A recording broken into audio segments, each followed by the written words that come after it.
Baik, Assalamualaikum warahmatullahi wabarakatuh. Perkenalkan, nama saya Muhammad Zuhdi. Di sini saya akan menjelaskan terkait hasil laporan observasi saya mengenai analisis perbandingan strategi global perusahaan sukses dan gagal, yang dimana saya mengambil sampel dari Samsung sebagai perusahaan yang berhasil dan Uber China sebagai perusahaan yang gagal.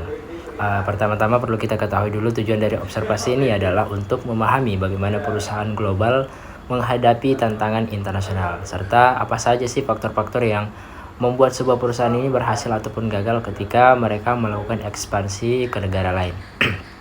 Oke, pertama kita bahas perusahaan Samsung Electronics sebagai contoh perusahaan global yang sukses, yang dimana Samsung ini berhasil berkembang dari produsen elektronik yang sederhana menjadi pemimpin dunia di bidang smartphone dan perangkat digital. Nah, kunci dari keberhasilan Samsung ini terletak pada beberapa hal. Yang paling utama itu adalah strategi global transnasional yang Samsung terapkan. Mereka itu menggabungkan antara efisiensi produksi global dengan adaptasi lokal, yang dimana Samsung ini memproduksi komponen-komponen penting secara terpusat untuk menekan biaya, tetapi mereka juga menyesuaikan fitur dan pemasaran sesuai dengan kebutuhan negara tujuan. Contohnya, Samsung membuat mesin cuci mode sarung di Indonesia ataupun smartphone dengan dual SIM untuk pasar Asia.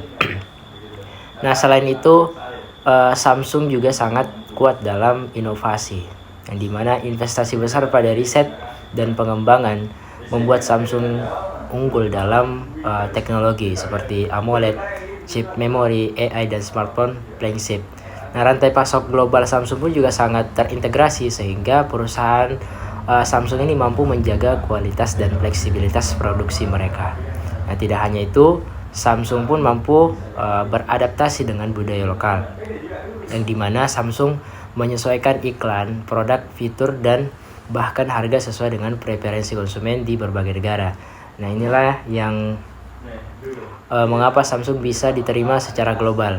Sebaliknya, perusahaan yang saya jadikan contoh sebagai perusahaan gagal, yaitu Uber China. Sebenarnya Uber China ini sangat sukses di pasar Amerika dan banyak negara lain. Namun ketika Uber China ini masuk ke pasar Cina, Uber mengalami masalah besar.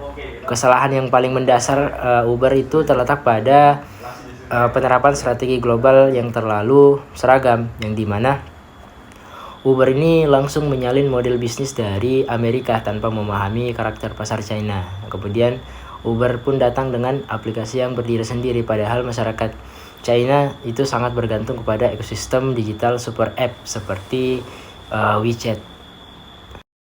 Baik, bisa kita lihat di tabel perbandingan, itu menunjukkan perbedaan utama antara Samsung sebagai perusahaan yang sukses dan Uber sebagai perusahaan yang gagal. Nah, dalam melakukan ekspansi global, di sini Samsung lebih unggul karena mereka menerapkan yang namanya strategi transnasional, yang dimana mereka menggabungkan antara efisiensi produksi global dengan adaptasi lokal.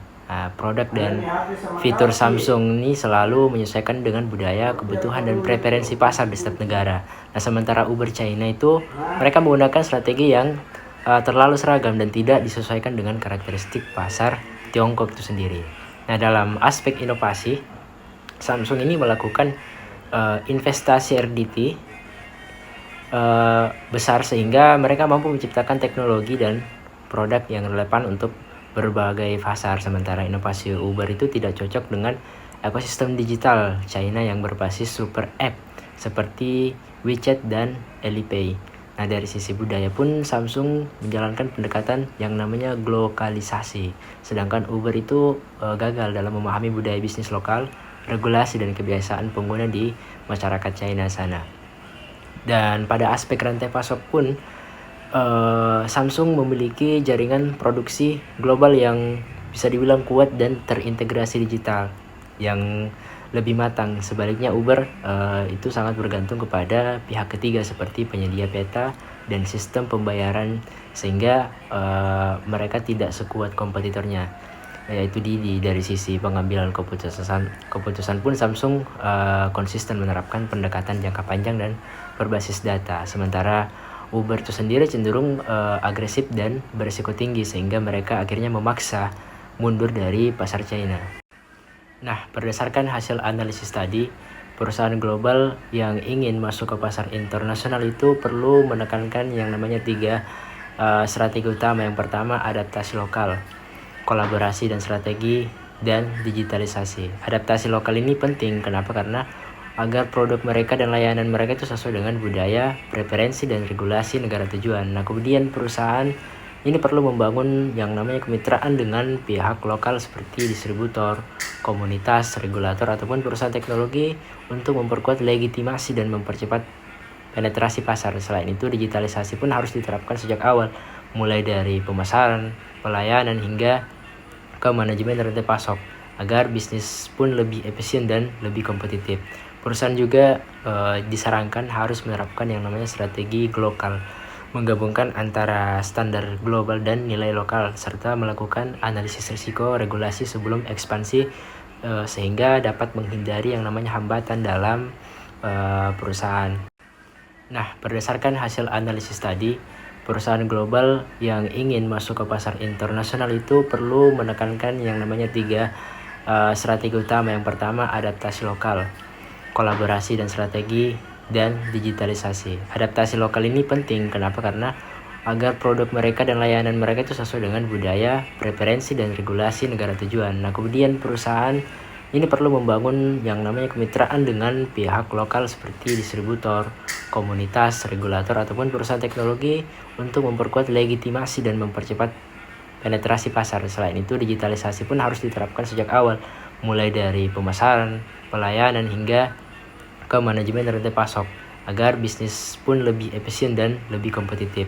Perusahaan juga disarankan harus menerapkan yang namanya strategi global, menggabungkan antara standar global dan nilai lokal, serta melakukan analisis risiko regulasi sebelum ekspansi sehingga dapat menghindari yang namanya hambatan dalam perusahaan. Baik, itulah tadi hasil perbandingan antara perusahaan gagal dan perusahaan berhasil. Mungkin hanya itu yang bisa saya jelaskan. Lebih dan kurangnya mohon dimaafkan. Assalamualaikum warahmatullahi wabarakatuh.